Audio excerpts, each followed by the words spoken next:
Mazmur 147 ayat 10-12. Ia tidak suka kepada kegagahan kuda, ia tidak senang kepada kaki laki-laki. Tuhan senang kepada orang-orang yang takut akan Dia, kepada orang-orang yang berharap akan kasih setianya. Megahkanlah Tuhan, hai Yerusalem, pujilah Bapamu, hai Sion. Tulisan Mazmur ini sebenarnya menunjuk kepada sukacita orang-orang Yahudi yang pulang kembali ke Yerusalem dari pembuangan di Babel.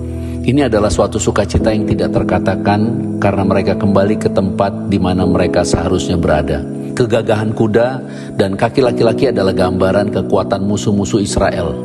Di zaman Raja Daud dikatakan dalam 2 Samuel, Daud menyuruh memotong urat keting segala kuda kereta dan menewaskan 22.000 pasukan berjalan kaki. Suatu bukti tentang tulisan Mazmur ini. Karena kekuatan kuda kereta dan kaki laki-laki adalah gambaran teknologi dan pengetahuan serta kekuatan kedagingan manusia. Dan akar dari semua itu si jahat.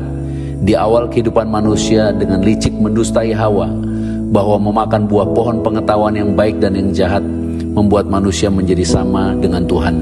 Inilah musuh yang sesungguhnya dibenci oleh Bapa, yaitu manusia ingin hendak menjadi sama dengan Tuhan melalui kemampuan berpikir, teknologi, dan pengetahuan.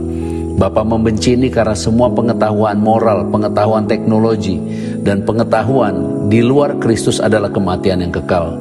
Dan dunia saat ini sedang menuju kepada kehancuran dan kematian yang kekal karena bersandar kepada pengetahuan dan kekuatan diri sendiri.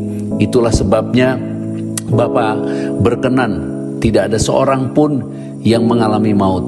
Tuhan senang kepada orang-orang yang takut akan Dia. Tuhan senang kepada orang-orang yang menantikan kasih setianya. Karena tanpa Kristus semua akan menuju kepada kematian.